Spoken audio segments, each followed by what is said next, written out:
This is a HeadGum podcast. Greetings, Nadpoles. It is I, the Breakfast Wizard, here to talk to you about Magic Spoon, the sacred artifact I use to cast my cereal-mancy spells. After years of... Oh, what's that? It turns out this is an ad for Magic Spoon the cereal, not my spellcasting focus. As such, I'm going to let Caldwell take over. Ta-ta! Hey gang, Caldwell here. Sorry about that. Real quick, here is what you need to know. Birthday cake flavor is back. That's right, this limited edition cereal was so popular that Magic Spoon brought it back, and now you can get it for yourself. For a limited time, Magic Spoon is offering a free box of birthday cake cereal with every purchase, including subscriptions. This cereal is normally $10, so this gift with purchase is a great deal.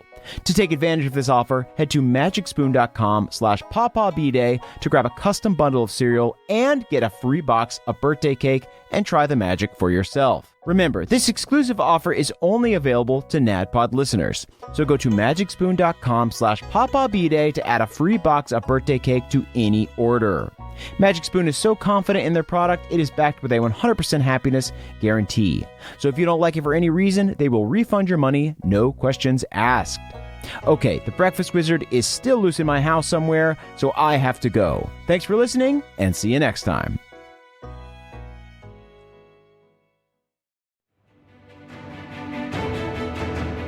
Welcome to the campaign after the campaign. This is not another D&D podcast. Welcome back to Bohemia, everyone. Bohemia. I'm your Dungeon Master, Brian Murphy, joined by Jake Hurwitz, Hard one, Surefoot. Emily Axford, Moonshine Sabin, Light Sleeper, and Crit Keeper. Nice. And of course, Caldwell Tanner. Beverly Togold the Fifth, a lad of 6 and 10, who's no friend to horsemen. Very good. Thank you. Do I get a bark? Oh, you get a howl. You get a little pup. What is that? I'll take it. Cute. Get that boy adopted. Little yapper. Mm-hmm. Get that yapper adopted. That's a rescue. Anyways, we're going to segue into, we've got a couple dogs for adoption. Yeah. Anyway, Moonshine died last week. Let's all remember that. Guys, let's do a little recap. So last week, you guys battled the Wraith on the Pale Horse, Death Incarnate, while Avatars of Death wreaked havoc on the city of Gladeholm. Moonshine was able to contact Pawpaw across plains, who woke Egwene. The two sprang into action against the Spectral Reapers. During the melee, a few floated away to sneak up on Lucanus while he tranced alone in his chambers, but Peepaw Luke was able to sense their presence and blew them away with a cone of cold. Yeah, I love Yep. Are we gonna get? We simply cannot keep doing this. We simply cannot keep doing this. I deeply apologize from the bottom of my teeny heart. You have a teeny heart? Yeah, I'm rotten to the core. My tiny little puppy dog heart. Right. We're all a little puppy Don't break my heart, my tiny little heart.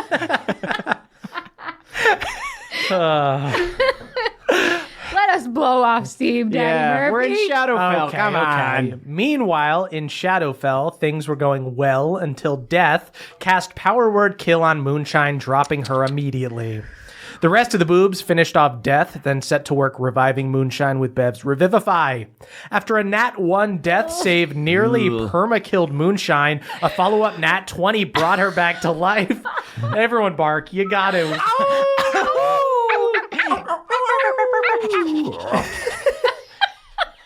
The dogs love it. The dogs are loving it. Honestly, really, who did let the dogs out? Yeah, I don't know. Who let the dogs out? Who did? The boobs rejoiced as Moonshine spit up anti-life matter.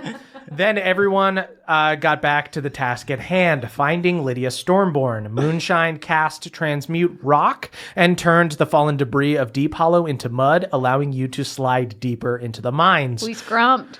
You scrumped. Once there, you located Lydia's cursed sword and freed her from it. Lydia revealed that she had opened a planar gate to Shadowfell during the destruction of Irondeep, saving King Maganus and hundreds of other dwarves in the process. However, as rocks began to rain down from the crumbling mountain, she was forced to banish herself and everyone else into her sword to save them from being crushed. Once you freed her, she was able to free the other dwarves from her sword, including King McGannis. The dwarves were safe, but obviously freaked out and began screaming after suddenly appearing in a cave full of ghosts. And that is where we are now. What the fuck? Oh, there's goats everywhere. Calm down, calm down. All right. I get a bunch of blankets out for people. Just like start wrapping people up. You start wrapping people up in space blankets, Yeah, in shiny- astro blankets. I'm passing out bagels. You start passing out bagels. You gotta carb up, everybody. right. Carb up and calm down. I get a fire going. I see what sort of critters might Yeah. make a jambalaya down here. Yeah, you see that there is this instant panic, but then Lydia raises her sword and she goes, "Enough!"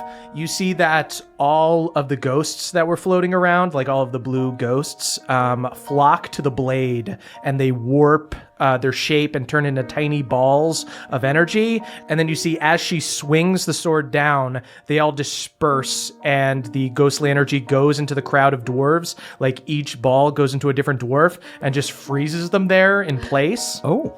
Yeah, And that's my fucking mom. Everyone quiets down and Lydia just goes, "Just for now, just until we can talk things out." No, that Yeah. was very reasonable and I, impressive. You're the coolest mom. You're cool too, son. Puts an arm around you. I hide a tear. my mom would just count to 10 when Hard one, she you was drop angry. a tear on me. I spit on you. Is she razzing you, hard one? No, Is Mom, anyone she's razzing cool. No. It's not like Stares daggers at Moonshine. I'm staring right back. Come on, Lydia. that. This is awesome.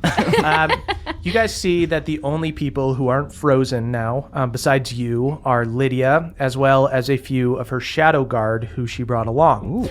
There are a few skeletal knights in various forms of decay, wearing black armor, as well as a few like shadowy wraiths who are wearing, they kind of just look like floating armor.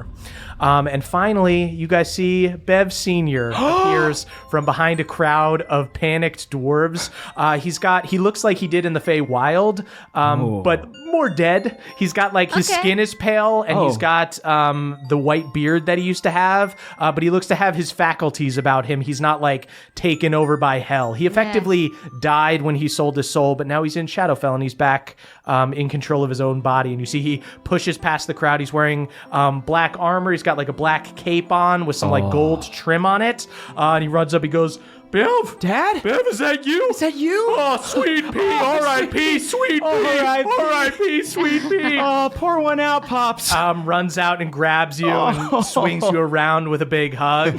Oh, it's so good to see you, I bud. like breathe in his beard. It smells like a deader version of what he used to be. Does it smell like guess, like- sulfur? Yeah, no. Stay away, babe. Like, it's a mimic.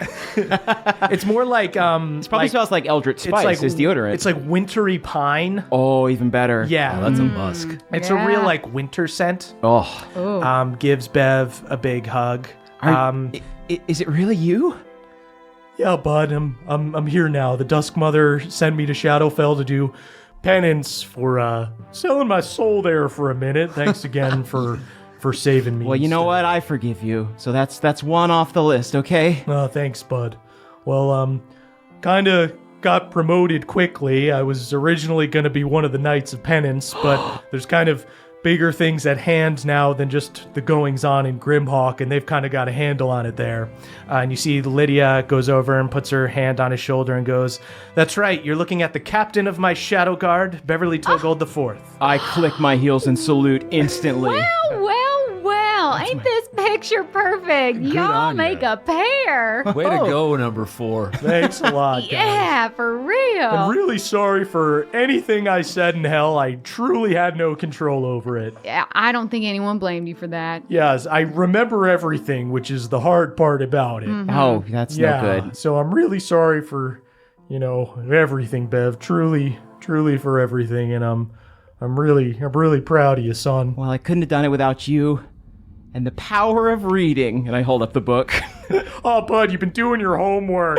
Absolutely, any chance I get. And these two know how to read now, too. What? Mom, I would never. Mom, no way. Don't believe Elias, it. what's your favorite story? I don't have one, Mom. I never read a book in my life. I swear to God. What? Do you think I think that you shouldn't be reading? I don't know what to think anymore. I hold up behind him. I hold up Ulfgar Goes Punch and I point at Hard One and give a thumbs up. Loves it. Loves it. Yeah. I actually used to read that to you when you were a baby. Well, fuck. But it's still your favorite book. Some things never change, Mom. Baby steps, you know? So you guys also see, obviously, Bev Sr. makes this whole to-do. He's this very loud guy. But you guys also see that Gunther has joined Lydia. He is here. When you saw him enter before, he was this confused spirit who couldn't make eye contact with you, didn't seem to know what was going on, but now he appears to have his wits about him. He is a ghost, but he lets out a healthy bear groan when he sees you guys. He's still a spirit, but he has intelligent eyes and seems to be in control of himself. Goes and gives you guys a hug, and it just feels, he gives you guys a ghost bear hug, and Hard One, as he hugs into you, you feel like a cold chill. All right, Uncle. You're gonna have to be careful with the hugs there, Gunther. You see Lydia starts to push him back a little bit.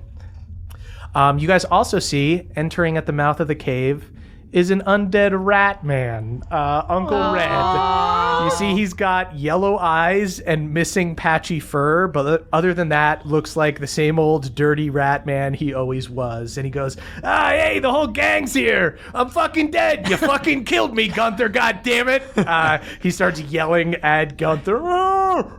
Yeah, no, it wasn't you. It wasn't you. Oh, even You know, in death. it's kind of sweet. Like, if I had to choose someone to kill me, it'd probably be one of you, you know? Yeah. That's a weird thing to say, but I appreciate it. Yeah. to die at the No, I hands of your best friends. Right? Yeah, to get banished to Shadowfell by your son, I tell you, you see Bev Sr. starts to tear up. Oh, Dad. Yeah. It was an honor. You know, you taught me everything I know. Kill your idols. It's in the Green It's Teen right Handbook. in there. It's right in the And you Green really are Teen my idol, Handbook. Dad. You really are. Oh, bud, you're my idol these days. Oh, look at you. You got the long hair. You're a flower guy now. I love it. You like it? Yeah, it's like Not too much? I spent a lot of time in the Feywild, bud. This is a real Feywild look. That's kind of what I was going for. yeah, a have little you seen bit. Derlin? He's a 'Cause goddamn Derlin, hippie, man. Yeah, Derlin had a glow up. I think I could like pull it back to like a ponytail. What do you think? I think you could do a high pony. High pony? I think you should do a high Don't be pony. afraid to do a High- bun. Well, Hard you one. could also go for you could also go for one of those low, tiny ponies, like in like a Renaissance, in like a Shakespeare play. Well, no, absolutely don't do that. I'm just saying, you could consider it. Hard you know, one. Would just- you give me the honor of giving me a top knot?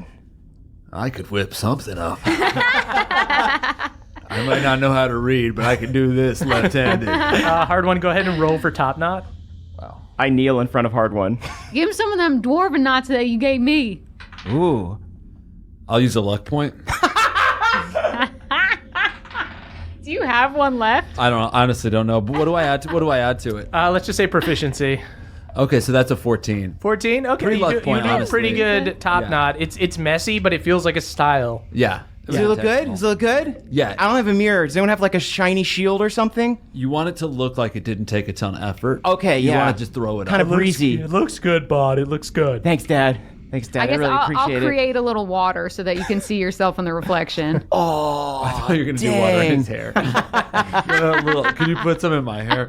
Yeah, put some water in your hair so you get beach waves. Yes, I've I give slipped Hard that One back. beach waves, and now everyone can go look in the puddle of water and admire their own reflection. Oh, it's salt water. Yeah, it'll stiffen it up a little bit. Yeah. You guys Great. also see, who's just been quiet this whole time, also not frozen, is King McGannis with his king's hammer at his side.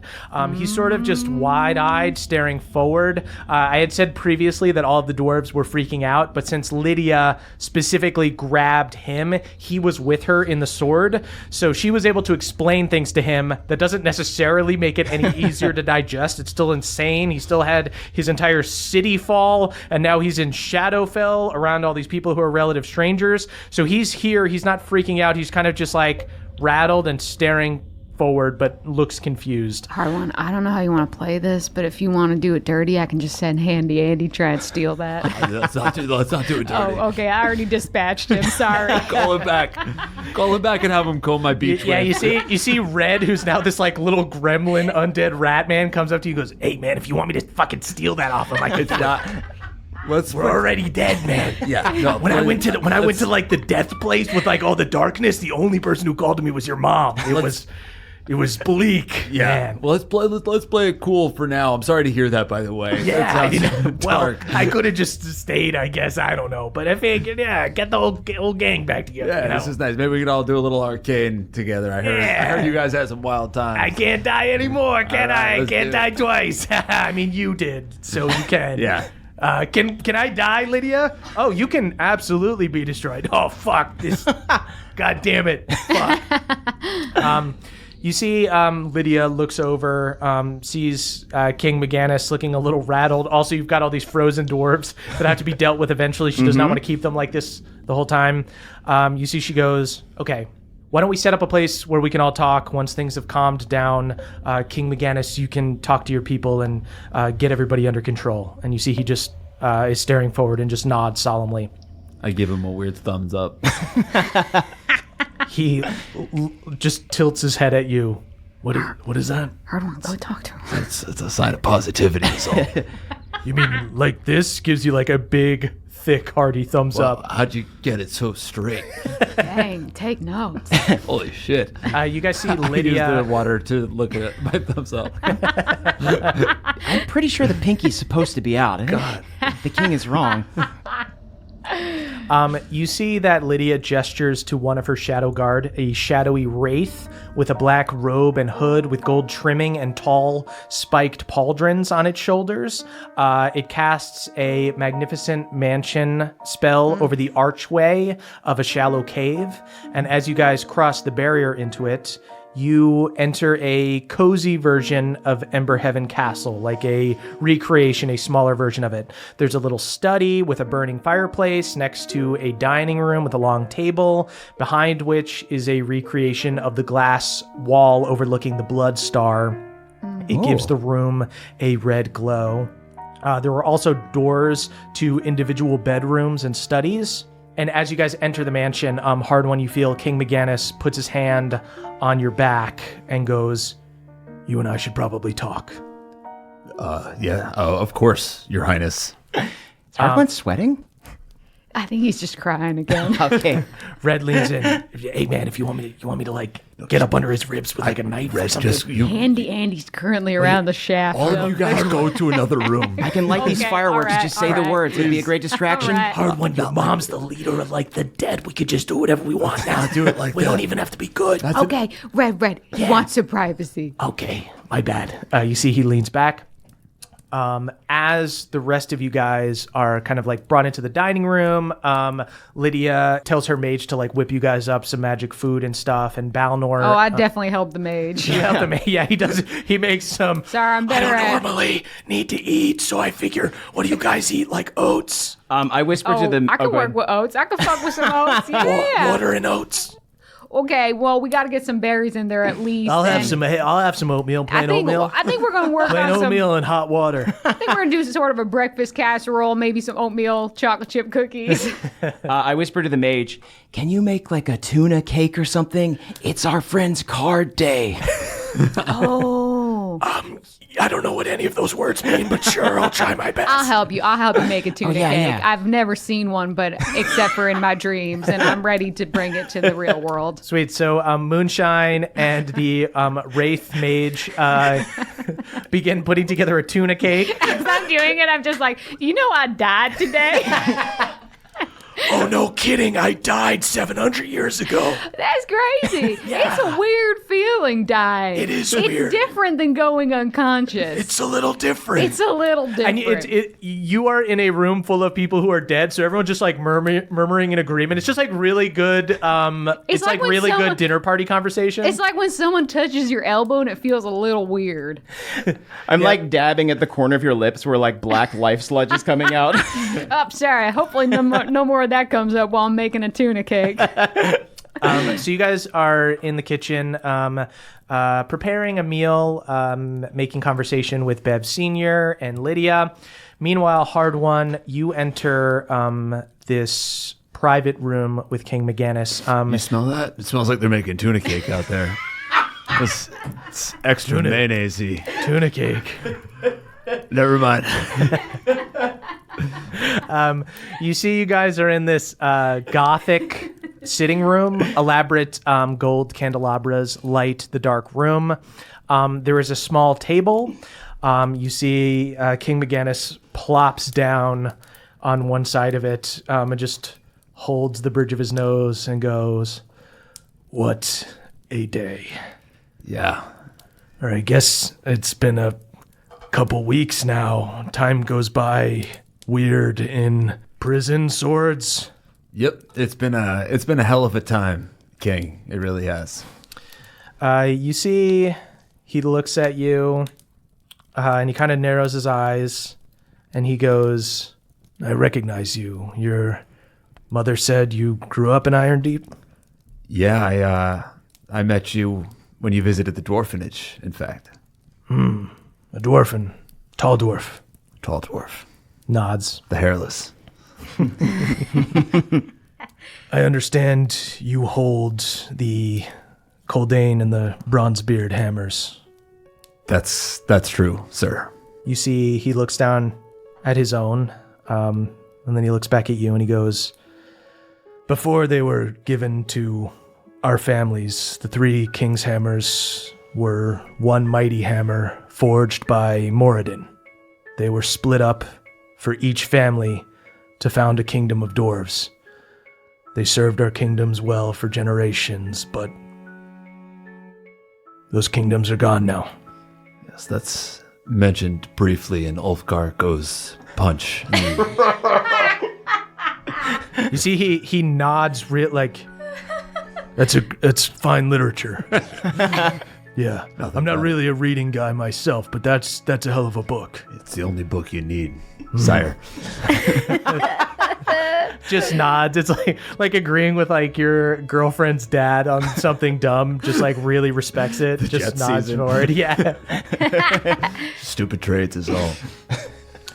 You see he pulls out his hammer and he kind of eyes it and he eyes you and he goes, "Perhaps if the free people of the world have united under one banner, the king's hammer should be restored as well."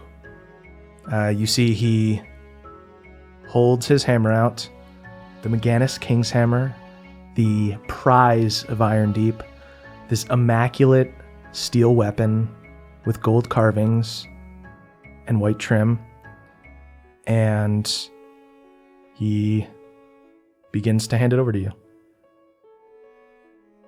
Hey, we can combine them, and I don't necessarily have to be the guy. If you want to swing it, let's just see if they fit together. You see it is clearly very difficult for him to hand this over, and you see he starts to like pull it back, and he goes, "I'm not gonna kid myself. I'm too old to fight the Allah, and from what your mother said and what I've heard of you and your friends' exploits, it sounds like you're the only ones that have a chance. And if I were to deprive you of this, I'll be dead anyway, and the King's Hammer doesn't do me much good." King, you were the first person in my entire life that ever honored me in any way. You told me I was a dwarf when I was a young boy. This is the honor of my life. And if I can take this hammer, and if I can do anything to help our people, to help Iron Deep, and to help Bohemia, just know I'm doing it. I'm doing it for you. Your mother saved our city. My family owes everything to your family. But if we are both dwarves, we should let Moradin decide and do this the dwarven way. See, he puts the hammer down and he starts to take his armor off. "Let's let the gods decide. I want to wrestle you for it." Give me 1 second to take my hair down. You take your hair down. Hard one. After all this time training with Jaina, it occurs to you immediately that she knew he was going to do this. You now have expertise in athletics. You may add your proficiency bonus twice to athletics. Woo! That's Jesus fucking plus Christ. 10 plus whatever your strength is. Yowza. Fuck yes. Yeah. Fuck yes. Yeah. Oh man, you're gonna be doing flips all over Theala. Oh, Thank you, Jaina. I'm gonna push you into so many athletics checks. This is gonna be fun just to see what you can get away with. Yeah, because Jaina, like, you have become a great warrior through using your magic items and through swinging your axe and your hammer and everything. But Jaina has been teaching you like techniques to be like a well-rounded athlete and a Fucking fighter. leg sweeps and exactly. shit. So, Wow. you guys start circling around each other. Go ahead and roll opposed athletics checks. All right. He goes for you. Tries to. That's a 19 for him. That's a 31 for me. He goes in to tackle you. You get super low. I mean, this dwarf is 3 feet shorter than you. You stick your leg out and do like a mini judo throw, like throw him over your leg. He lands on his back, quickly rolls, and tries to dive at you again. Go ahead and do another athletics roll. 25. That time he got a 30. So he does manage to like grab your leg and start to tackle you. He like grabs your leg and starts to get up under you. And you saw him fight in the Colosseum too. It would be like a special thing, like the king is going to wrestle this other dwarf from Frostwind. Go ahead and make another athletics check. Dwarves are cool. It's only a 14 for him on that one. That's a 36. No, sorry, 34.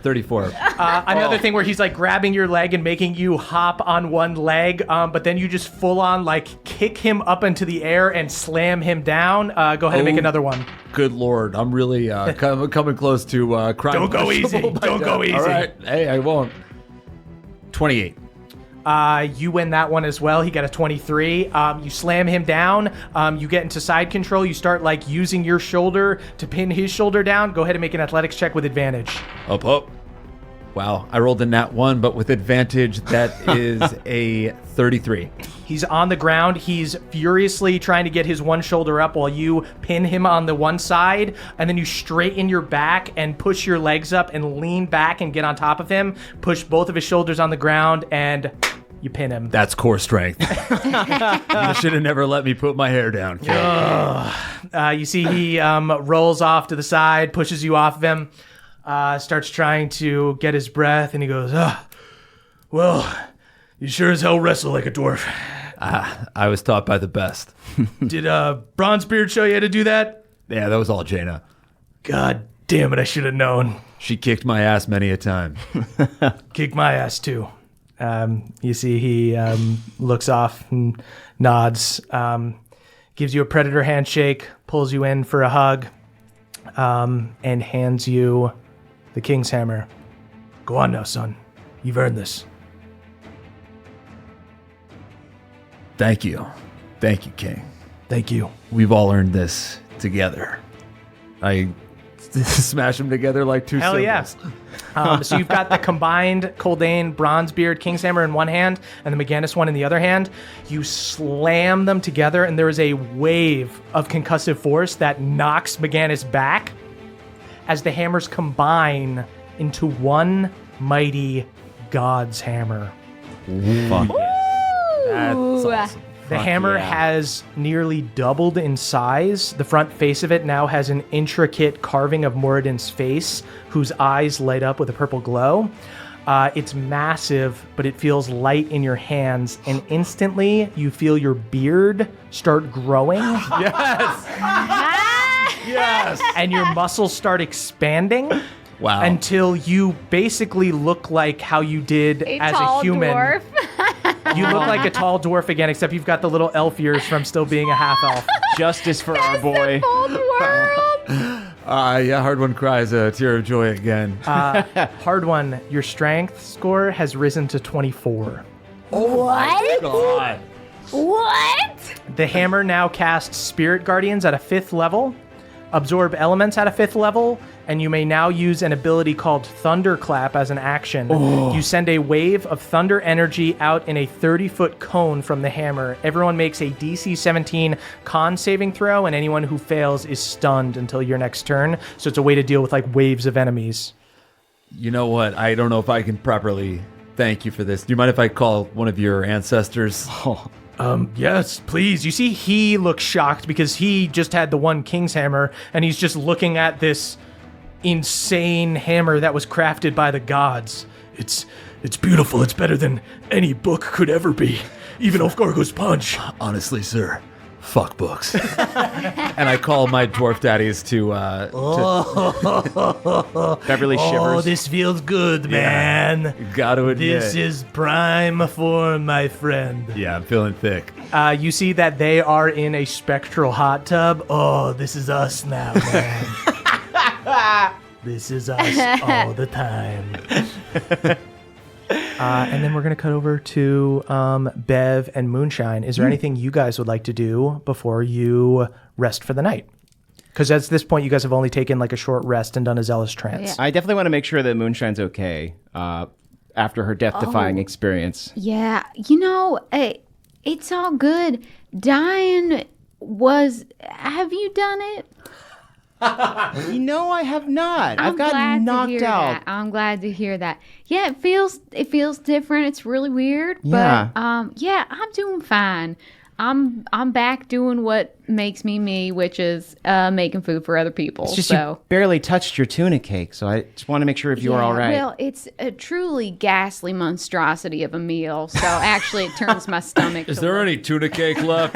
Yeah, Hard One walks out of the room. I made you a bowl. Balnor is just horking it down. It's freaking delicious, Moonshine. Thank God you're here. You ate the candles. What? Throws up anti-life matter. Oh, sorry. Yeah, that got everywhere. while I was cooking. Yeah. It's like it spreads, I guess. It's unavoidable. You Yeah, see, Moonshine, you're going to hack that up for a little bit. you see Lydia does... Yeah, you'd know, right? Oh, yeah. I spit a little anti-death matter. Yeah, you guys see Hard One walks out with this giant-ass hammer now. Hard one. Whoa, What that is up? a hell of a hammer, shit. my friend. Well, thanks for noticing. I got a new hammer. That looks fierce, and you didn't have to steal it. You know what? I earned it a different way. I love it. Wow, you were crying all over. Am I? Yeah, I think I had something in both of my eyes and in both of my nostrils because I'm kind of snot crying. You see Lydia looks at you, Hard One, and goes, Elias, there's no shame in crying. Okay. No one make fun of Elias for crying, okay? Yes, ma'am. Is anyone razzing him? We only make fun of him for being embarrassed for crying. Put down the soul sword, ma'am. Please. Thanks Please. for sticking up It's for me, Bob. It actually makes me feel pretty emotional. While we're all gathering, can I pull my dad aside maybe? Yeah. Cool. Yeah. I guess maybe we go over to one of the other rooms. Yeah, Yeah, there's we like won't a... interrupt you. Yeah, you guys can go into Hard one tags along. Yeah, Balnor's there too. Play with your new sword. Hammer. Sorry, this is a bathroom. I'm just trying to pass the candles. Mom.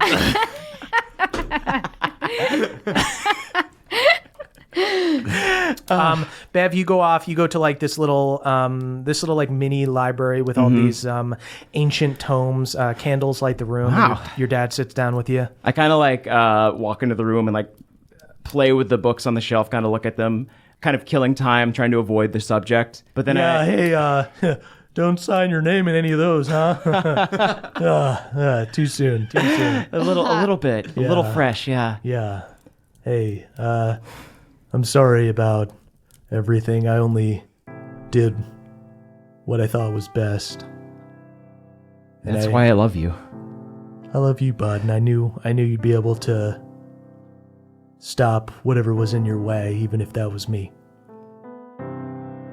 Having to fight you was one of the hardest things I've ever had to do. But I did it. And you gave me a strength that I need desperately right now. You've given me so much, and it's time for me to stand up and give back to you and the world as well.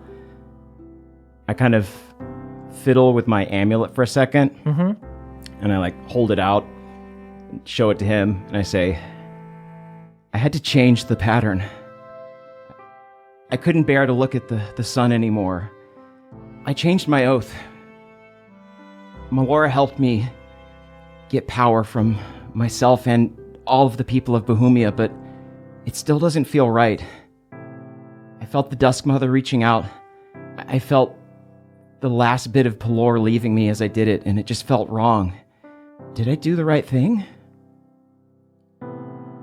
You see, he takes a moment and he thinks about it. He looks down, and then he looks back up at you, and he goes, Bev, part of this journey is you becoming your own person. And if being a Green Knight to you means that you draw your power from Melora or from the realm of Bohemia or from your friends, as long as you fight for what's right, that's what the light is to you. And I'm proud of you. You'll always be a part of my light, Dad. Wherever you are. You've always been the light of my life, bud. Gives you a hug. I give him a hug right back. And then while we're embraced, I kind of sigh for a moment, and I'm like, you can't come home, can you? Not yet, bud. But, the good news is you and your friends are pretty powerful, and I'm sure you can facilitate bringing Mom along maybe when this is all over. And then, when I've done my time here, when I've paid for the things I've done, we can all be together again in whatever our heaven ends up being. We'll keep the sticky buns warm for you. I can taste them already. I think we just kind of stand there hugging and slapping each other on the back a little harder each time. Good job, bud. Good job. Yeah, just like giving you like a real manly hug, but just like choking sobs while also just like you have to keep slapping him harder. Doing a good job there, bud. Love you, Dad. Sorry, good love talk. you, bud. All right, I'm sweet P-R-I-P-P. Oh, I hear Balnor. He's having a real troubled time in the bathroom. We should help him out. I can't pass the candles, Beth. I gotta go cleansing touch him, Dad. You don't want to be there for that. You don't want to be there for that. No, I'll be there for it. We're both gonna go help him. We're gonna go help candles. Let's go help our dad, Only one candle. It's his first birthday. It's his first card day. If another one comes out, that's a bad sign. But it's a big candle. He's been eating candles. It was in the shape of a one.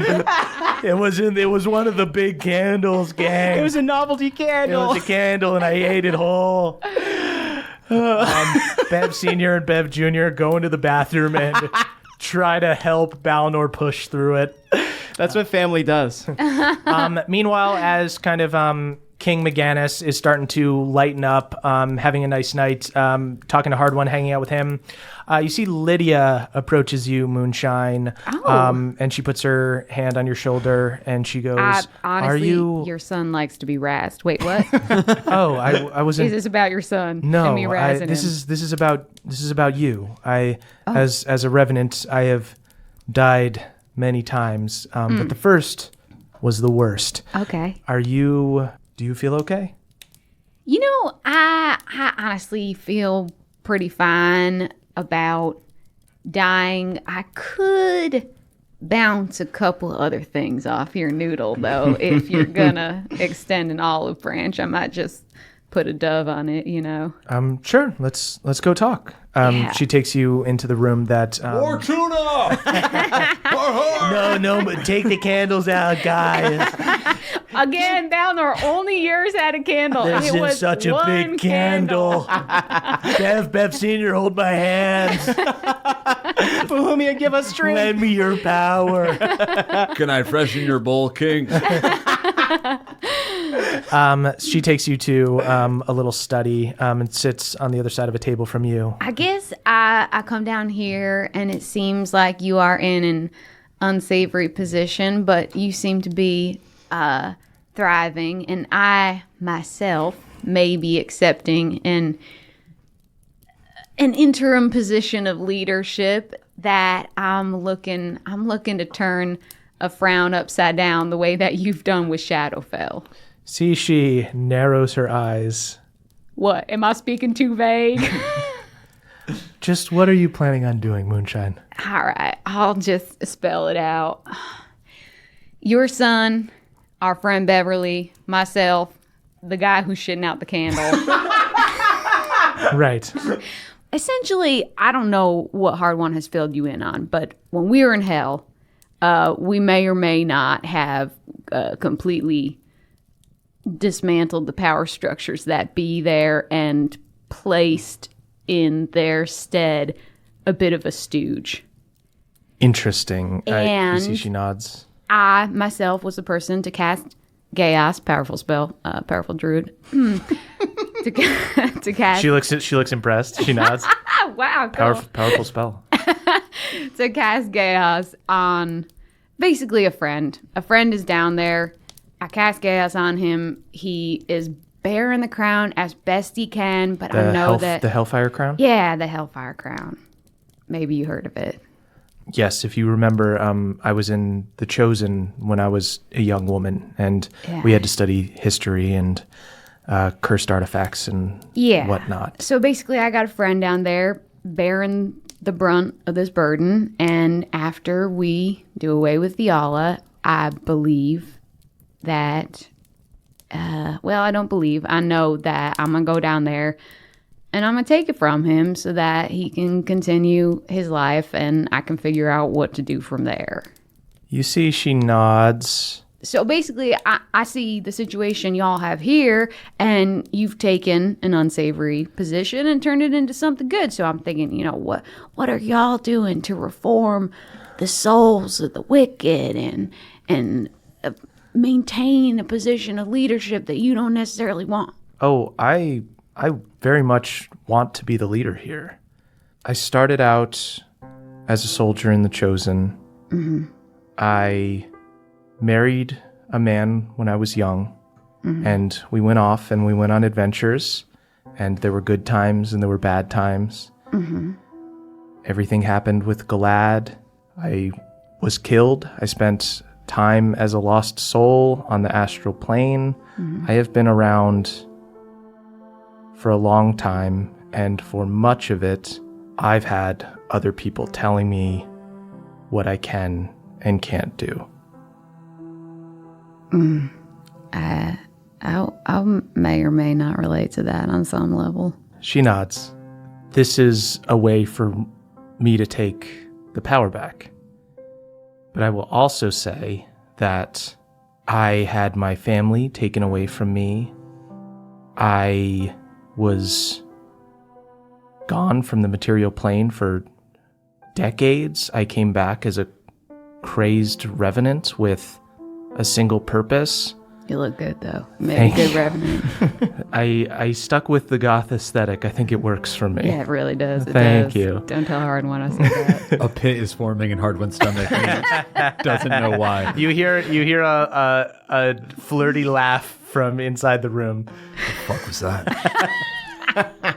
And she goes, so for me, I had already lost everything, and this is me rebuilding. But Moonshine, you're a young woman. You have so many friends. You have the Crick people. Why do you feel the need to do this yourself? Why does it have to be you? Okay. I don't know that I have a clear answer to that, Lydia. It's just, this is just kind of how I have been raised. I mean, I suppose that I come from I guess I come from a community in crisis, so we were kind of all trained to put we before me, not really as like a moral code, but more of a means of survival. I mean, I only get to do what I do because a lot of Crick folk before me thought about me before they thought about themselves. So I suppose I'm aware that I owe a debt to this world. And truthfully, it's probably the reason that I left the Crick.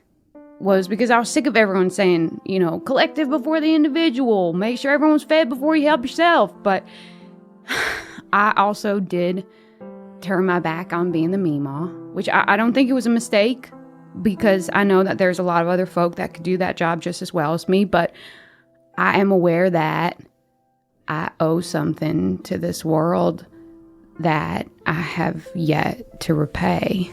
I don't know, I guess I just never wanted to be the Meemaw. I wanted to wander this world, and I was hoping that I could give back in a way that I still got to do that. You see, she grabs your hand and she pulls you in and she goes, all my life people told me what I had to be. You don't have to be anything other than what you are. I know, but what I am is a privilege that has been given to me from a lot of people who sacrificed before me. What you are is one of the strongest druid barbarian heroes that have ever walked any of the planes. It's but one level, but it means a lot. Yeah. Well, I've seen the way you swing that sword, and I've seen you wrestle my son, and my son is very strong. Yeah. I don't know, I just think that I can do it. I think that I can do it, and I don't want to leave Pendergreens down there. And more importantly, I don't want to leave something that future generations have to clean up. I think that's smart, but I also think that you don't have to do it alone. Have you talked to Elias or Beverly about what you're going through? It just hasn't really come up. It hasn't come up. I sense that you don't want them to worry about you. Yeah, that's probably true. If you want my advice, and you don't have to take it, I think you should talk to your friends. Not because you owe them an explanation, but because you deserve to be heard. Okay. If I take your advice, it's only because you are a fascinating, imposing, intimidating woman. You see she leans back and laughs and pulls out her sword from the hilt and starts polishing it. Nice! And she goes, all right, now let's talk logistics. Does someone have to wear this crown? I truly didn't know. I just know that I need to get it off Pendergreen's head. Oh, Pendergreen's is my stooge. Okay, right. Friend. I gathered from context clues, right? Yeah, I just need to get it off Pendergreen's head, and I think I could. I think that I could outlast the crown. I think I could outsmart it before it could corrupt me. Okay. But I agree that it itself is not a good thing. Like I was saying before, I was in the Chosen, and we had to study cursed relics and whatnot. Mm-hmm. One thing I know is that the first people, the people who walked the material plane with the gods when the gods were still there, they all had blessed magic items and everything. The gods were here. They made things for their champions. There has to be some way to destroy it. There has to be, someone has to know something. Crazy thing is, though, we were down there with Alanis, and she didn't even know how to destroy it. Alanis is probably one of the most powerful wizards I know. That doesn't mean that she knows everything, and it doesn't mean that she couldn't figure out if given the time. Yeah. Yeah, I know. You've got the city of Gladeholm. Yeah. At your fingertips. I got, my daddy's actually a wizard. Peepaw Luke, maybe. Peepaw Luke, right. How much longer do you think your friend will last down there? It's not a good situation. It's not a good situation. I mean, I cast Gaius on him, but it's... He's smart, strong. You see your sword starts flashing. Yeah, that's right. Oh, yeah. Strong, smart. Right here, don't forget. Strong, smart, yeah. You see Lydia. Let's just leave it at he's more charming than he should be. Lydia goes, because I don't want to alarm you, but if this is something you're thinking about, yeah, you all have a big target on your back. There's chances that other people are thinking about this too, whether they want to get the crown or they want to stop you from being able to do whatever you want to do. Is there anyone in particular who is after you or? Yeah. A kind of the living embodiment of famine is after me. You think that he might have plane shifted down to hell and watched me maybe have a tender interaction with my stooge? I can't say for sure. Oh, fucker. Okay. So you might be implying that we need to deal with this situation before we go up against Theala rather than after. Well, you've got some time before Theala returns. Yeah. Okay. All right. I will perhaps approach my friends with the situation and see if they would like to wet their swords on some cursed items. I'm knocking on the door. Moonshine, come quick. I think Balnor's about to pass his candle. Okay. Push! Yes. Push! You gotta help. You gotta breathe, Balnor. Sorry, Lydia, I think they are going to need a powerful druid there for this one. think There might be some that's greater likely. restoration. I see the base of the one. I got a number 2 out this number 1. Moonshine, you come out, you hear the flush of the toilet. Your friends and King McGannis and Bev Sr. are there as Lydia and Moonshine rejoin the party. Balnor is super red-faced and gasping for breath. This guy just earned another slice of tuna cake. Yeah. Keep me away from that stuff. Looks like we got a new card day tradition. Oh, yeah. Next year it's a 2. Y'all, can I bring up something that may feel scary? Nothing can be scarier than what I just witnessed. Yeah, Moonshine, nothing can rock us at this point. All right. I really think we've been through it all. Yeah. This was like the 10th layer of hell. Hey everybody, it's Emily here to talk to you about aura frames. Mother's Day is coming up and some of us are looking for a way to shower the maternal figures in our life with love. Well, look no further. Aura frames are the digital picture frames that bring all your photos and videos together in one gorgeous, high-resolution display. They're super easy to set up. They save you from the struggle of printing and framing your favorite photos, but most importantly, they help you stay connected with family that live far away. That's because you can kind of preload a bunch of pictures onto the frame, but you also get to keep adding pictures, and you can invite the rest of your family to add pictures. The gifts you make mean the most, so this year, turn your family's past into the perfect Mother's Day present with a connected frame from Aura. Right now, Aura has a great deal for Mother's Day. Listeners can visit auraframes.com/pawpaw to get up to $30 off on their best-selling frames. That's AURA frames.com/PAWPAW. Plus, listeners can get free shipping with code PAWPAW at checkout. This deal ends on Mother's Day, May 14th, so don't wait. Terms and conditions apply. Goodbye, sweeties. Hey there, Nadpoles. This episode is brought to you by Rocket Money. Do you know how much your subscriptions really cost, folks? Well, most Americans think they spend around $80 a month on subscriptions, but the actual total is closer to around $200. Holy hell. If you don't know exactly how much you're spending every month, then you need Rocket Money. Rocket Money is a personal finance app that finds and cancels your unwanted subscriptions, monitors your spending, and helps you lower your bills all in one place. Over 80% of people have subscriptions that they forgot about, and chances are you're one of them. Like that Stars app just to watch that one show, or that free gaming trial you never actually used. Well, Rocket Money will quickly and easily find your subscriptions for you, and for any you don't want to pay for anymore, just hit cancel and Rocket Money will cancel it for you. It's that easy. Rocket Money also helps you manage all your finances in one place and automatically categorizes your expenses so you can easily track your budget in real time and also get alerted if anything looks a little funky. Over 3 million people have used Rocket Money, saving the average person up to $720 a year.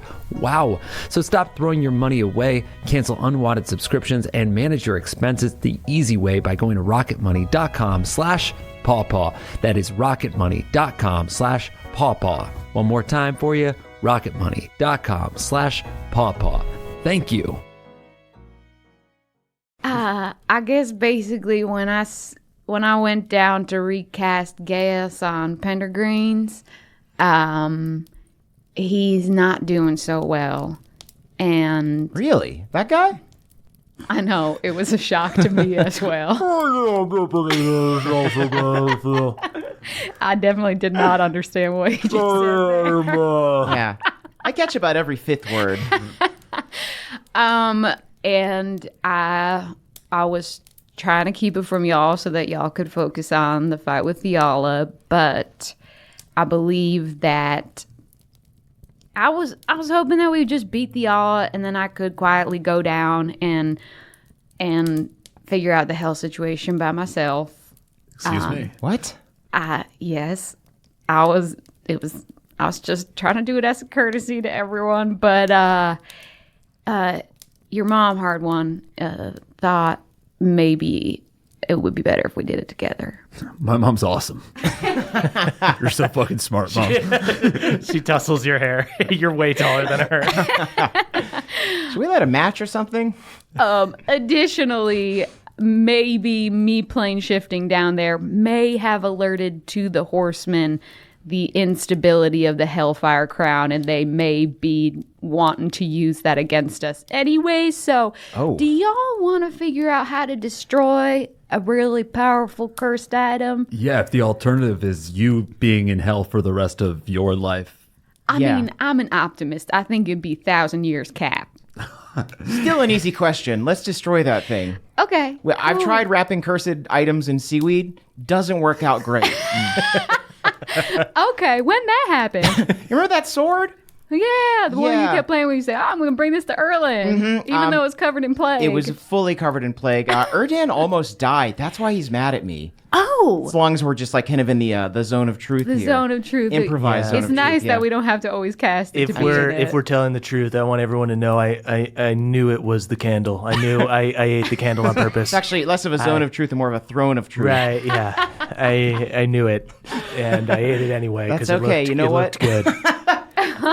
I guess I should come clean. I actually know I was pretty skinny these last few weeks. And I'm pretty goddamn grateful that I'm thick again. See, King McGinnis gets teary-eyed. Look at how fucking big his arms are. This is a big bathroom. Just kudos, Mrs. Stormborn. Why don't we get out of here? As you guys are getting ready for bed, Moonshine, you're thinking about what Lydia was talking about like the first people and how there were a lot of magical items and curses and everything back then, and how they must have had a way to deal with this. And presumably, would you like share that with? Do you think? Yeah. Oh, absolutely. Yeah. I definitely would fill everyone in on what Lydia told me. Sweet. So you fill everybody in on what Lydia told you and everything, and even she brings it up again as you guys are getting ready for bed. And as you guys are thinking about that, go ahead and give me insight checks. Ooh. 17. 18. 16. Okay. All pretty good rolls. Pretty good. It kind of occurs to all three of you guys that there is someone you know who, as their entire job, along with an entire order of monks, reads old ancient scrolls in an effort to become enlightened. Y'all, are we near an ice cream store? Because I'm hungry for some scoops. I need some sprinkles and I need some tinkles. Let's scoop. Yeah. Let's go give him a ring. Sweet. I will trance Hard One, I'm assuming you're going to trance as well. Yeah, I'll do a quick 8-hour trance. Why not? I'm going to try trancing tonight. You know, I'm feeling a little more of the earth. I feel like there's a pastoral, a bucolic texture to my skin. Get into it, Beverly. Yeah, you see Bev Sr. goes, yeah, we're all dead, so we all just trance. Oh, cool, and yeah. everybody just sits in a weird circle and stares forward. I do that and then sort of fall back asleep. You instantly just like fall back in your mom's lap and she just rubs your head. I love my mom. And then I guess tomorrow we'll try and go get Jonathan. Sweet. Yeah. Hard One is already knocked out. You guys all go to bed for the night. You guys wake up. King Grimthor McGannis gives you a hearty handshake, Hard One. And Lydia goes, and we should probably deal with the thousands of frozen dwarves out in the cave. You left them frozen overnight. Oh, they're fine. They're in like stasis. Wow. To them, it'll Cool. just be a blink. And So they'll all be 1 day younger. That's a good way You to should think open of a it. spa. Yeah, if anyone's upset, dude, pitch it. Frame it like that. Frame it as an anti-aging. Yeah. Tell them they got a free trance in. You see King McGannis goes off. He's preparing to like break the news to his people and like calm them and kind of like give them a big speech to get them all in order. But you guys will probably leave ahead of them. So you see a little demon goblin red gives you a hug. A patch of fur falls off onto you, Hard One. Sorry you're dead, Uncle Red. Yeah, you know what? It ain't so bad. Now I don't got to worry about being good. I can just do whatever I want. I know the boss here. Hey. You always said life sucks. Yeah, I was gonna say life sucks, but maybe death rules. Death kind of rules. I'm not hating it. Congrats, man. Gunther lets out happy. Everybody loves Keep on. Gunther. You see Lydia goes, all right, I can banish you back to the ruins of Irondeep, What and from a there you can get up to treat. I Gladeholm. thought I was gonna have to do plane shift. Y'all your just spells. Save me a Save your seventh spells. level spell. Oh, so hospitable. It's so cool when my mom banishes us. Rubs your head, Hard One.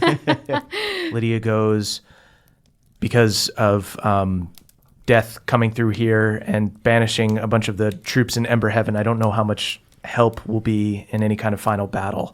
But I do think that Shadowfell still has a part to play in all of this. Okay. Fiala killed a lot of people, Yeah. and should everything go to plan, there will be a lot of free and lost souls in the days to come. Oh, hell yeah, Ma. Shepherd them to where they need to be. We trust you, General Stormborn. And I promise you, as the captain of Lorm Stormborn's sworn horde. That's a mouthful. Fuck. and he salutes her. Oh, so much of his beard was in his mouth for that. I salute my mom and then hug her. Gives you a big hug. She takes her sword out, stabs it into the ground, and with a wave of shadow energy, banishes you guys back to the material plane. Can I God damn, banish you're last cool. so I can just give her a little thanks, Lydia? She winks at you. Cool. Did my mom wink at you? You guys appear back on the material plane. You guys are near where the dwarves were excavating and everything. So you appear like under Gladeholm. You're quickly able to use like Jaw and your various other ways of flight to get back up to Gladeholm. And as you arrive back there, you see that the populace continues to grow. There are big magical construction projects in the city to extend it. The city is getting bigger every day. You see teams of mages moving slabs of rock to extend and blend in with the rest of the floating city. These are hard times, so you're seeing kind of the best and the worst of people. You're seeing a lot of people come together, kind of working day and night to make sure the fellow citizens here are sheltered. But you're also seeing some people give into nihilism. You see some folks with like masquerade masks staggering down the streets drunk, pouring out of taverns, yelling, "The end is nigh! The end is nigh!" What about the Crick folk? What are they doing? It's a mix. What? The end is nigh. The end is nigh. Petrie, what you doing? That ain't how he was raised. He takes off his masquerade mask. Hey, how'd you know I was Petrie? It's a different Petrie than you thought it was going to be. Well, yeah, it was this distinctive Petrie voice. Now go get back and help everyone. Go ahead and make a persuasion check. Nat 20. He salutes you. Yes, ma'am. Just immediately runs over and starts like picking up rocks. All right, well, careful because you're a little buzzed still. Yeah. Get him. Whoa. You Get see, some coffee first. He falls off the city and a mage has to like levitate him and bring him back. Speaking of which, I got to feed my habit. I get a coffee. You go and get a coffee. And you guys see, as you guys are working your way through the crowds and everything here, Moonshine, you feel a ping of Papa's little heartbeat being back on the material plane with him. Ooh. I do a super high-pitched nose whistle that only Pawpaw can hear to rally him to my side. You see, after a moment, Pawpaw comes scrambling through the crowd. Pawpaw, come here! Scrambles up into your bib and starts furiously licking your face. Papa, I promised you a present. And here it is. And I take out that little imp collar. Hell yeah. You put on the little imp collar with the little... Stay still. I don't want to snag your hair. He thinks that it's like you're trying to put his leash on or something. He starts playing dead like he died. Papa, it's good. You want this. This ain't like the leash, okay? He's pretending that he's dead. You put it on him and you see at first he kind of like scrambles around like uncomfortable, does like that weird animal thing where like if you try to put like a shirt on like a dog or a cat, they just start like flopping over, not knowing how to live. But then you see this like kind of little wave of fire energy go through him and a flicker of fire in his eyes, and he exposes his teeth and you see his fangs get a little longer. And he starts nodding. Wow, he can light his own cigarettes now. Look at you little infernal imp. Maybe you can come with me where I'm going. And Moonshine, Papa now has +3 to his attack and +3 to his damage. Yo! Shit, I'm starting to feel bad I didn't get anything for Caw-Caw. I look over at a street vendor who's actually selling Caw-Caw's carcass. Oh, that's not Bird bad. for sale. I don't know if Caw-Caw eats birds. Thanks for thinking of it, Moonshine. Looks pretty good to me, though. Hey, sir. The end is nigh. Birds for sale. Ooh. Hey, Hartman, look over there. A How slider much for that fowl?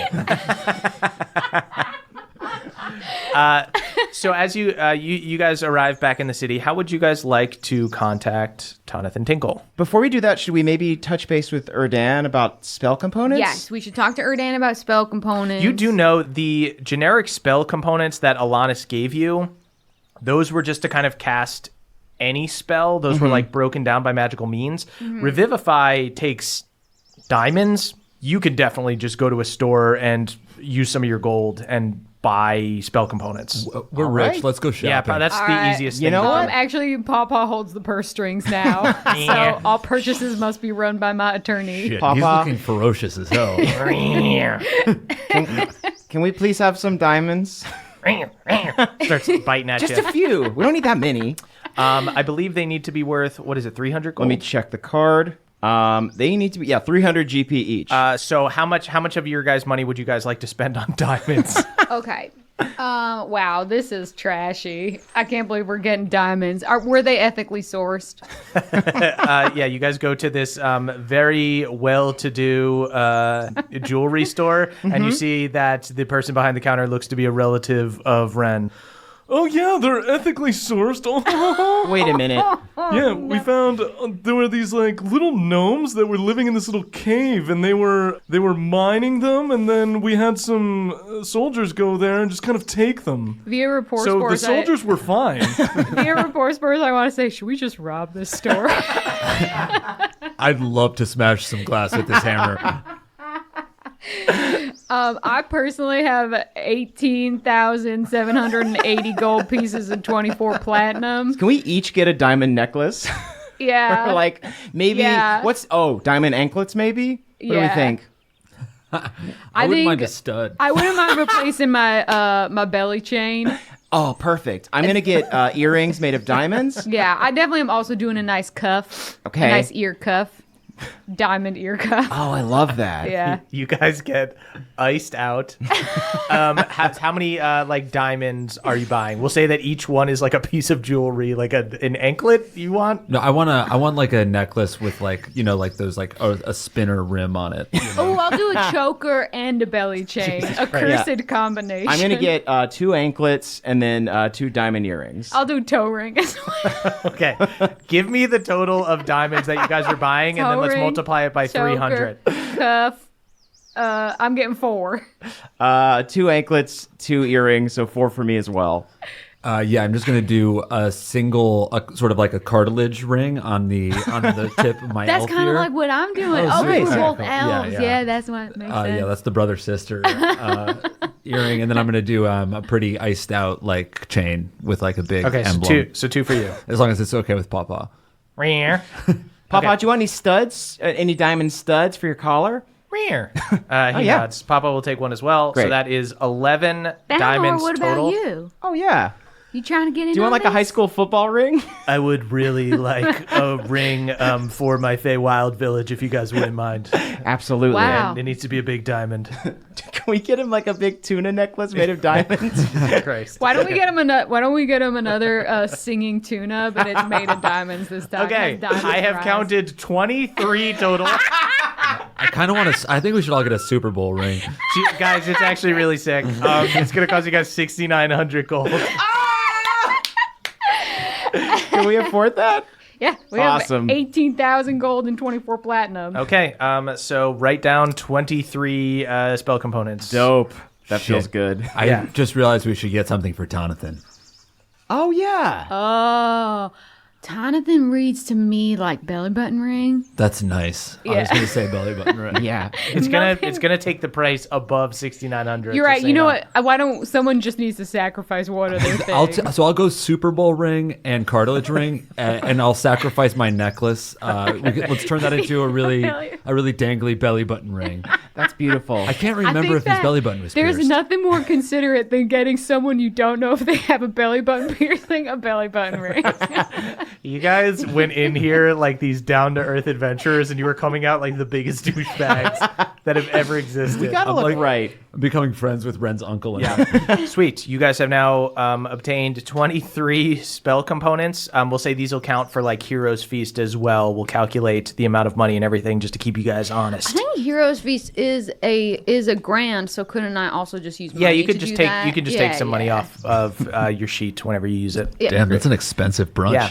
In fact, Honestly, I when would- you're rich, it's bottomless. nothing. I'll say take $5,000 off your sheet based on how much you guys have used already. Great. So you guys have spent almost 12,000 gold, and you still have a lot left. Murph, this is almost really sick.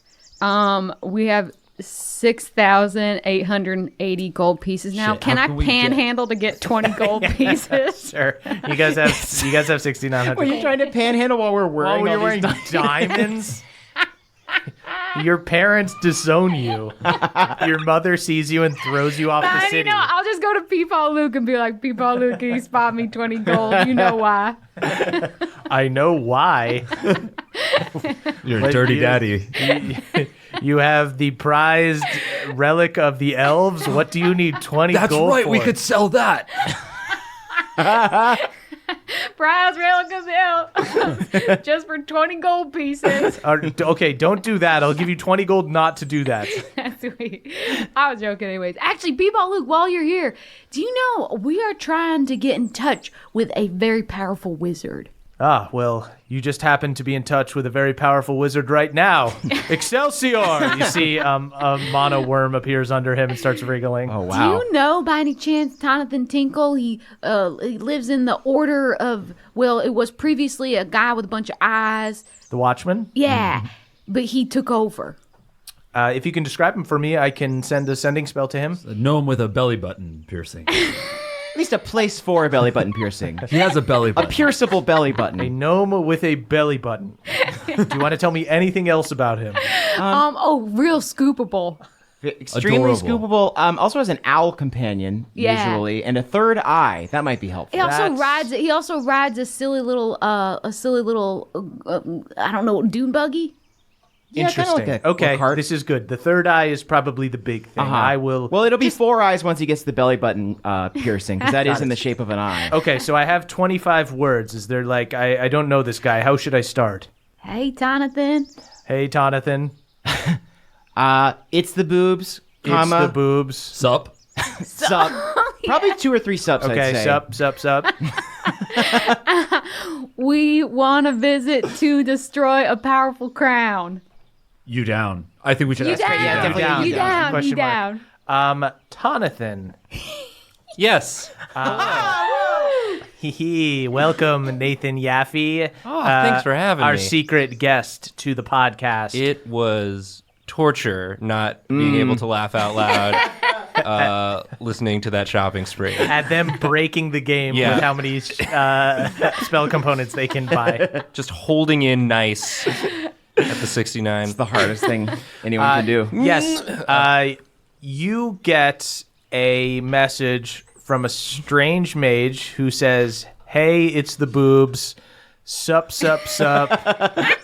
Need help destroying crown. You down?"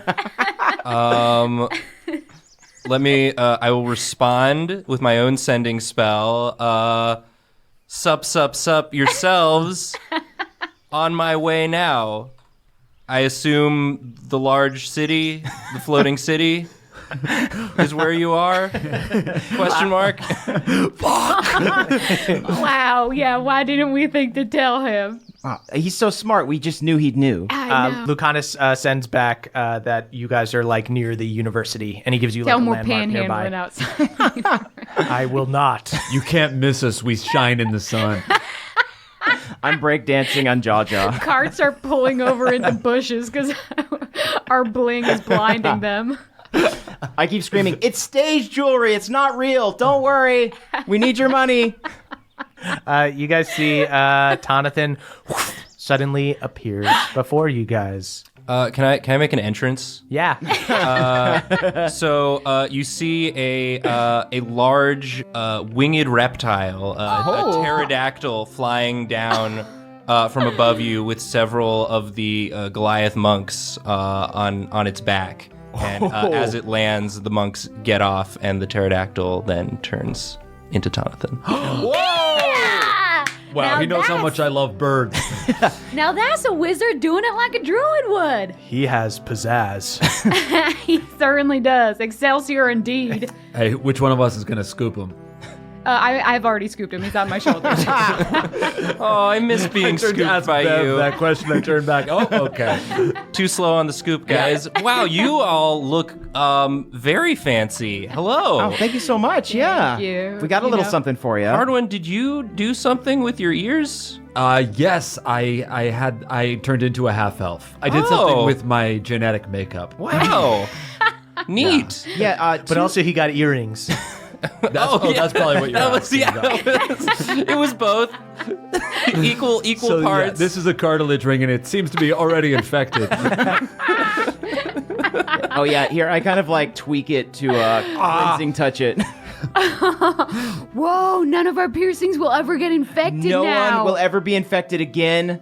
I am a walking bottle of Purell. I throw away my alcohol solution.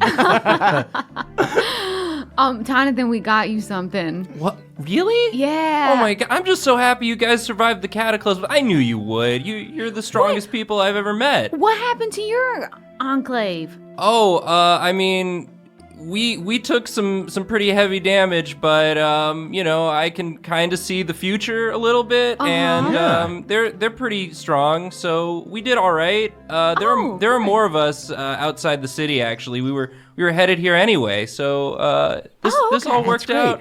Great. Okay. Yeah. Great. Yeah. Anyway, lift your shirt. Oh, what? Oh, okay. Just like plunge it into his belly button. Oh, right into the hole that was already there. I knew it. I knew that about you. Deep down, we knew. Wow. Yeah, the monks were training me with shuriken, and I accidentally poked myself there. That'll happen. Mm-hmm. That tracks. Yeah. That tracks. So were you like up to anything, or are you down to help us with this crown quest? I mean, mostly just sort of trying to survive the end of the world. Natch. You know, we've been trying to keep ourselves as far away from civilization to keep out of reach of Theala's Chosen, but now that they're all gone and it's the end of the world, I don't know what else we're using this information for. So may as well work together, right? Right, yeah. Well, so we essentially we're trying to figure out how to get rid of the Hellfire Crown. Yeah, the thing we were going to go to hell is the thing. Yeah. Yeah. We essentially have Hellfire Crown? Yeah, we essentially have a friend down there who's kind of wearing it for us and being as brave as he can, but we got to make that thing go away if we're going to figure out how to make hell better. Speaking of headwear, is that the Noah Thial that you're wearing? It is the Noah Thial. My daughter wears the Noah Thial. Oh I'm my borrowing it. I'm borrowing it. You want to try it on? Here, give it a go. Okay. What's mine is yours. Make a wisdom saving throw, Jonathan. Am I standing close enough to Bev to get his aura? Yeah. Great call. Oh, that's a nat 20. You know what's funny is I crit first time I put it on too, I think. You guys just see Jonathan's eyes roll back, his third eye glows, and he just begins like humming. As knowledge just fills your brain. You know what? If that's coming from the crown or the belly button ring. Equally, I think. It's pouring out of both orifices, yeah. You know, it's like Laszlo always says, if it crits, it fits. Yeah, right? Wow. Also, it's got telekinesis, so if you want to just like play around to sort of do like a claw machine thing with things around, you can do that. Okay. Yeah. You see Lucanus is fuming. What are you? You're just like giving away. No, you're right. I'm sorry, Peepaw Luke. I'm sorry. By the way, I saw you Hulk out on those death specters. That Did you shit now? Ruled. Oh, yeah, we were thank you. watching. Yeah, ghost specters. Yes, I assume you were on the other side of that. We had a bit of a scare last night. Yes. Egwene is all right. Good. She's with Cobb now. Okay, cool. Anyways, Jonathan, I'm really sorry. I'm going to take it back, but just because for sure. Peepaw's looking pretty mad at me. Okay, go for it. Thanks for letting me wear it. Wait, hold on. I can telekinesis. I scoop all of it. The ultimate scoop. Jonathan, I'll even say, as you're wearing the thinking cap, you think about what Moonshine was asking you, how to get rid of the Hellfire Crown. Oh, okay. And you are uniquely qualified to answer something like this, even more so than Alanis, because you are the leader of this monk order. You guys guard this ancient knowledge that the Watchmen had. You guys had all these tomes and everything. Yeah, I've been reading them up. Yeah, Uku gave you this third eye symbol, which at first felt like it didn't really do anything, but then as you read and as you gained more knowledge, you realized that it gave you essentially photographic memory. So every book you've ever read, you can like think of the page number. You're able to just like comb through your mind like a student studying through Let me go archives. to my mind palace, guys. I'm sure I could find something there. Yeah. Jonathan, go ahead and give me a history check with advantage. Okay, so that's going to be a 30. Yeah. You guys see Jonathan rubs his temples. You see the third eye glows. You see the thinking cap glows around him, creating this aura. And Jonathan, you begin going through your mind like a student in the library. And you just start spouting out facts, like as you come across them to share with the team. And this is what you know with a 30, which is crazy. Fact number 1, the Hellfire Crown is a subcategory of cursed item called a spirit home. There's an elven word for that. That means it is not inhabited by a proper curse, but rather one or more evil spirits. In the case of the Hellfire Crown, it contains the collective malice of the fallen archdevils of the 9 hells. Destroying the crown would free those malevolent beings from their prison. It's often better to banish these types of items rather than destroy them. Fact number 2, the Hellfire Crown cannot leave the 9 hells, but a demiplane created on the 9 hells and connected to it through planar space is still considered the 9 hells and under all of its jurisdiction. However, a demiplane offshoot of the 9 hells is easily accessible by other nefarious folk, and the crown would easily be stolen unless, fact number 3, you were able to recreate the conditions of an ancient construct called the astral worm. The astral worm was a gargantuan worm construct created by the first people of Arathis with the express purpose of destroying cursed items safely. The astral worm was said to have a demi-planar belly that could digest magic and safely destroy curses over time. Fact number 4, the spell used to create this destructive digestion has been lost. However, Tonathan knows that the spell would require some kind of teleportation circle markings on the inside of the beast. If you could get a look at it, Tonathan, you think you could recreate it and teach it to Moonshine. The astral worm has not been used in thousands of years, but was last recorded hibernating in its temple on the astral plane. The temple is on a moon that orbits the diamond blue astral pool to Mechanus, the goddess Arathis' home plane. This is the most bonkers shit ever. I know it sounds like I was making that up, but it's all from the books. It's all information that I have in here. So Did anyone else hear astral worm and think Starspawn? It's got to be related. Okay. Wow. Okay, so we are looking for destructive magical digestion. So are we trying to... that's a solution to a lot of problems. Are we trying to get this worm to hell, or do we just need to copy the spell the worm is using to digest artifacts? Oh, I think if I can see the teleportation circle on the inside of the worm, I should be able to, with my third eye, be able to reproduce it and teach it to you. Oh, and then we could teleport the crown into its tummy?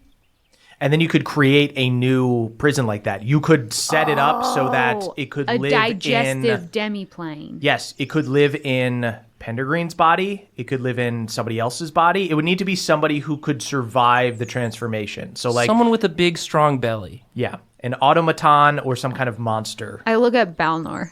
Just kidding. He nods. I think I could handle it.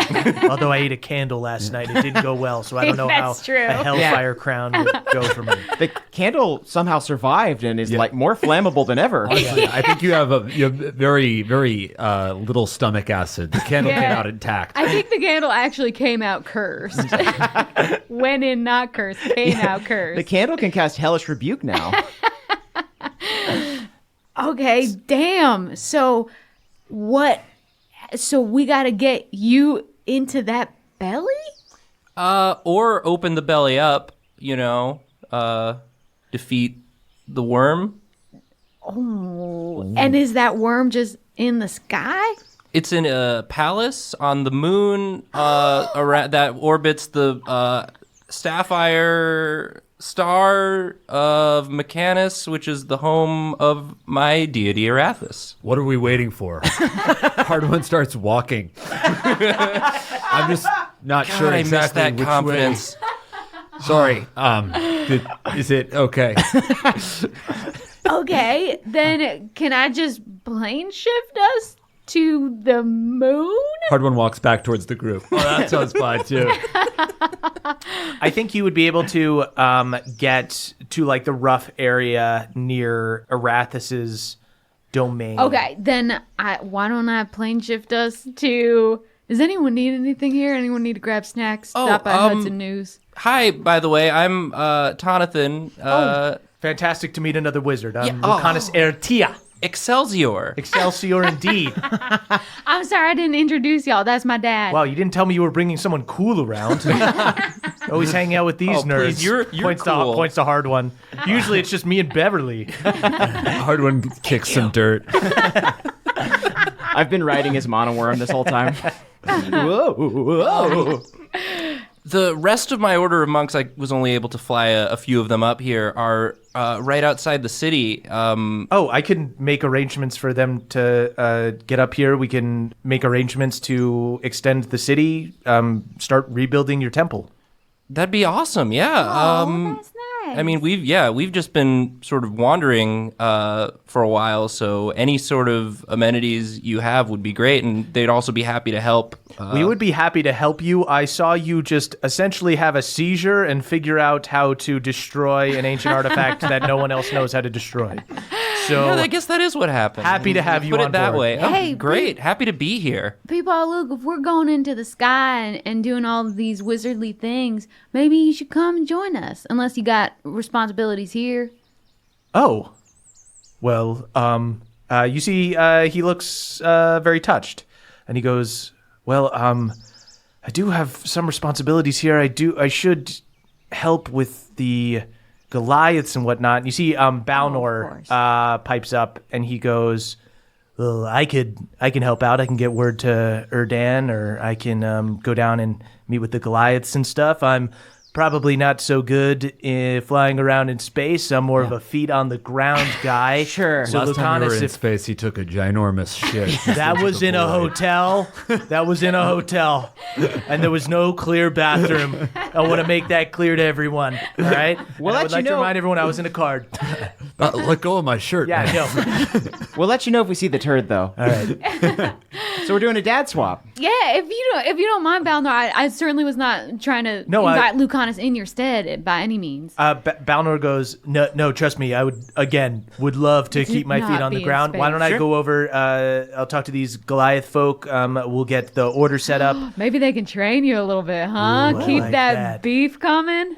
You see, Oh, wait, Balnor, I didn't really get to talk to you much last time we met. I had made little figurines for the rest of these guys. oh yeah, You I seem- do remember that I part. gave you a rock. Yeah. I made this for you, and I hand Balnor a little Balnor he takes- figurine. He takes his figurine.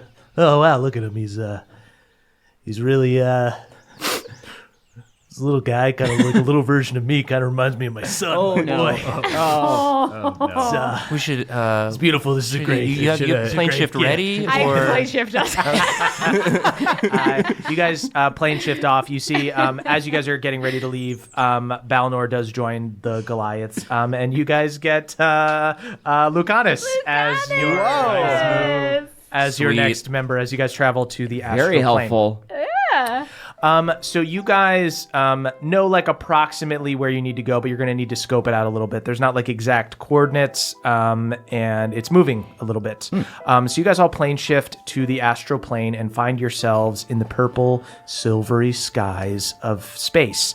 You float in the astral expanse with various degrees of control. Tonathan, Moonshine, and Lucanus are doing a little bit better than Hard One and Beverly. Hard One is doing worst of all. It's just like, you just feel like you're kind of underwater and everyone else is just like floating really freely. Boy, he's not used to this new big body. I cast Mage Hand and hold it out to you to sort of pull you along. I grip it with my Super Bowl ring hand. You're able to like chill wakeboard. touch, and my skeletal hand reaches out to you. Do you take it? Yeah, just two hands on either side. All right, take a little damage. One of them hurts a little more. You guys Shocked me. You guys see in the distance the glowing astral pool of Mechanus, this diamond blue gate rippling with energy and affecting the gravity around it, pulling in bits of astral debris. You see nearby rocks and moons hover around it, and you guys are able to pinpoint one that looks like it would most likely serve as the astral worm's temple. Everybody go ahead and give me perception checks. I as a divination wizard do have my portent, so Okay. I should roll those before we get too far Sweet. into the rolls. We got a 4, So fun. we got an 18, and we got a 5. Nice. 3 portent rolls. Oh my gosh, portent. Love portent. I got a 29 on my perception. Wow. Okay, I got a 15. I got a 5. I got a 15 as well. Sweet. Moonshine, you are able to see the most here. So Moonshine, you find one moon that looks to be the most likely home of the astral worm. You see that it has several huge holes in it, but they are too perfectly round to have occurred by completely natural means. It looks like this is maybe where the worm burrowed to get in and out of its cave. However, you also see another giant hole that creates a jagged mouth to the cave. And if the worm made this, it would have had to have like exploded out of the wall. It seems like a little bit unnatural. You also notice that the area around that floating moon has less floating debris and asteroids and stuff around it. It looks like some sort of explosion pushed it all away. A little bit. And Moonshine, you also see just outside of the mouth of the cave is a Githyanki raider ship. I've heard about these. We actually met. So you met one of the Githzerai, and the Githyanki, as Salis the Githzerai explained to you. They're very warlike folk. The Githzerai are a collective who tries to gather knowledge, and the Githyanki are trying to plunder riches from the material plane, from other planes, and you see an enclosed battleship with sails that look like insect wings and don't appear to be made out of material. It looks like it's some kind of energy. There's also a battering ram in the front of the bow that looks menacing. And you see, as you're watching it and kind of scoping it out, probably like hiding behind some debris, you see a few Githyanki pirates walk out onto the ship carrying like some kind of boxes, like some kind of treasure. And you also see a red dragon flying behind them carrying more. And that's where we'll end our... Wow! No, but we want to play more. Okay, Sorry. immediately though. Well, it was great being here, guys. And Nathan's gone. How exciting is this though? Don't you remember when we were in the Astral Keep and we were like, Yes. oh, I wish we could have stayed with and hung out with the Githzerai and Yeah. the Githyanki, and now we can. I'm so back. excited to not just hang out in a husk. Yeah, you guys did not make the most of space last time. yeah. Thanks for bringing us back to space. Yeah. Oh, yeah, you got to. One more I've never time. been before. Also, like, You're gonna love it. I know we'll talk about this on the short rest, but immediate roses for we have to destroy the crown in the digestive juices of an astral Yeah. worm. I'm gonna shower you with roses. Rules. It's very good as hell. cool. Hell Tune yeah. in to see who gets the roses and who gets the thorns on the short rest. You know, it's rare that we end an episode and you guys aren't mad at me, so it's nice to all be on the same side. We're beaming. When the dragon kills you guys next time, everybody will be mad. Anyway, thank you guys so much for listening. You guys can head on over to our Patreon, patreon.com/NADPOD. That's NADDPOD. Don't sing. We are yet. not singing. Guys, what do we got to plug? Let's start with our guest, Nathan. Ooh, watch Drawfee on YouTube. Yeah. Please do, yeah. Yeah, we make drawings and we tell goofs, and it's a good time. Subscribe, hit the bell. Slightly biased, but I think it's good too. Yeah. Caldwell, what do you got? I would love to plug our P.O. Box. We got some new stuff in there. 1920 Hillhurst Avenue, number 222, Los Feliz, California, 90027. Please hold your applause till the end, but we have a shout out for Megan J. at Made J Knots on Twitter. That's MADJE Knots on Twitter. Hand knitted color coded dice bags. They are amazing. They're very fluffy and nice. They're all coded to each of our characters. You can find Gorgeous. those on Etsy at Knit1 Roll 2. Christian H, aka Sergio Salazar Solomon Zacharias de Sequani, sent us a handwritten note in a beautiful scroll and a Triforce dice. It's a golden dice shaped like a Triforce. It's amazing. Trele the Crayfay and family sent us some knitted cat butthole coasters. Oh. She's allowed to do that. I mean, it is nice though, because our cats are really bad about using coasters. Yeah. Right. Yeah, they're just putting their butts right on the ground. Eric J. Sent us a handmade 2-crew dice roller. It's a giant 2 that you can roll dice in. It is incredible. It's like a dice tower, and it's beautiful. You guys really need to check it out. Alex LR sent a plushy Squeak Dragon and a Thor's Hammer dog toy. So I'll probably be claiming those because I think I'm the only dog owner in the crowd. You never know. I'll take it back to New York just in case. Show me the adoption papers, dude. Your lack of commitment with animals is hard ones. You're like, I will like the idea of a dog, but As long as it cleans up after itself. Yeah.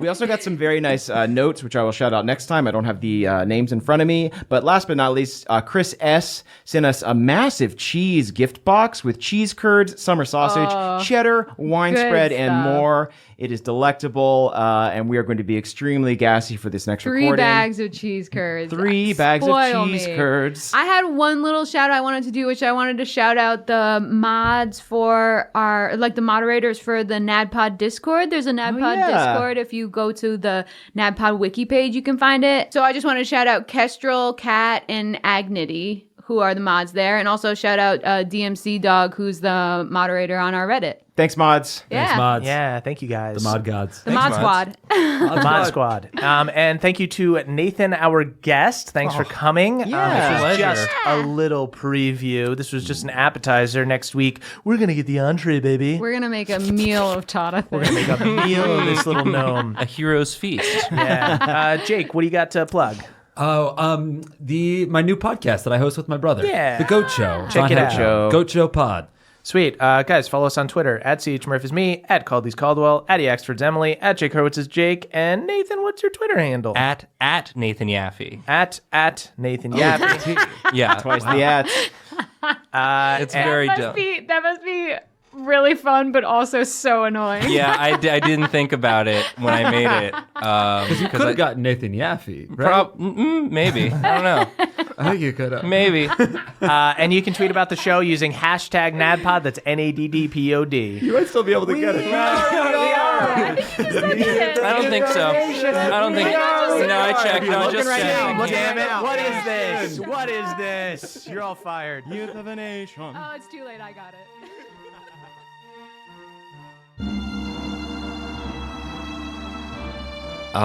It is time to thank our benevolent council of elders. Brad D, Dylan B, Danny P, Steel Breaker, and Jack L, a group of super tall halflings known as the Twicelings. They're actually just normal humans who don't like wearing shoes, but they do get to re-roll their ones, which is great because they're always accidentally stepping on Legos. Beardman Dan, Adam R, Danielle the Dastardly Dame, Alucard, and Alexander T, 5 Shadowfell soldiers under the command of Beverly Togold IV. Despite being skeletons and ghosts, they all agree that they've never felt more alive due to his inspired leadership. Haldor Frostback, Jordan DJ, Jeffrey S, Cutter W, and Andrew M, Red and Gunther's new ghost buddies. They spend their days hunting chosen soldiers by possessing glasses of milk and then spilling it on these soldiers' crotches so it looks like they peed themselves. Now that's good. Schubert the Mushroom, Elena C, Michael McD, the mixologist, and Victor T, Balnor's boy. Githyanki pirates who steal software instead of treasure. During their last raid, they stole 500 copies of Adobe Photoshop, and the entire Microsoft Office suite in one fan-translated copy of Mother 3. Damn, that's a haul.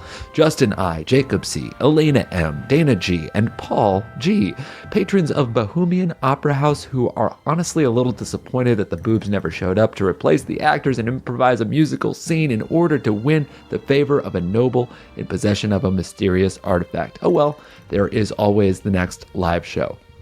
Daniel R, Destin C, Jibe G, and David T, the creators of the Astral Worm. Holy shit, it might seem incredibly cool to you, but these engineers were actually just trying to make a new vacuum for their god Arathis, so they consider it a massive failure. Sorry to hear that, guys. Sergio Salazar, Solomon Zacharias de Sesuani, Michael L, Trele the Crepe, and Jory S, Lucanus's bowling buddies. Every other Thursday, they all meet up, drink exactly 1.5 Bud Lights, and then use Mage Hand to bowl perfect 300s. Excelsior, indeed. Adam H, Ryan, Aaron G, Jake L, Michael K M, the gnome miners who found the diamonds that the diamond sellers soldiers ethically, quote-unquote, retrieved. Big Buck, Richard X Machina, Sam L, Troy Mixie, and Drew Narsty, the monks that showed up with Tinkle. Cool. Currently teaching Balnor how to cut so that his newly gained bulk will look more vascular. That's important. That is very important. Josh S., Nicholas C., Austin C., and Kristen P., Hard One's new level 5 dwarven daddies who actually also have elf ears now, and that is adorable. Mike H., Matthew E., Samuel B., Okada, and Angel B., a group of ice tieflings. That is right, they are ice devils and will frosty rebuke you and cone of cold you, but also know how to ice skate. So that is kind of elegant on their behalf. TJ M., the Gnome Barbarian, Trask the Traveler, Robert F., Paul and Megan, the twins, the makers of Card Day cards. It's a card day card, but it's also a card from the deck of many things, and it will trap you in a goddamn gem.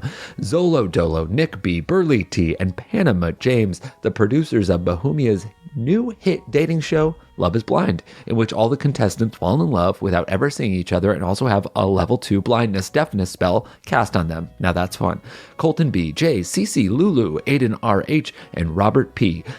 Lydia, oh no, I'm gonna choke. Okay, I'm fine. If anybody's listening, I'm fine. I'll power through. Lydia Stormborn's personal chefs who are sworn to secrecy that every morning she drinks her first coffee from her world's #1 mom mug. I got that for her. Or I got that for her. That's a hard one right there. Timmy R., Dimitri, J. Dragonborn, and Zach C., the #1 birthday candle manufacturers in Shadowfell. Pawpaw will be representing Balnor in a civil suit against them for making their candles too rigid to pass comfortably. You'd think that Balnor would lose that case, but he's got Pawpaw, so you really never know. Lucas B., Jordan L., Talith X., and Mateo C., a group of Iron Deep dwarves who were scooped into the Feywild instead of Shadowfell. They are currently in a big field picking flowers where nothing can possibly go wrong. Until Kaylee Elise, Barnesonator, Mick Pucks, Christian A, and Jens Christian T, a bunch of frozen dwarves in Deep Hollow who sensed the wrestling match between King McGannis and Hard One and instinctively began body slamming people. Cool.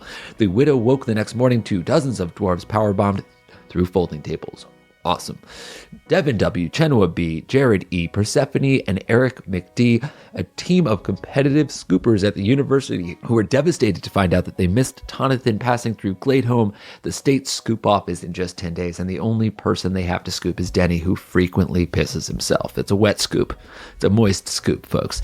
Reese NS, Eric and Andrea B., Jay Parker, Jonathan O., and Austin M.R., the emotionally available skeletons who helped Lydia become such a good listener.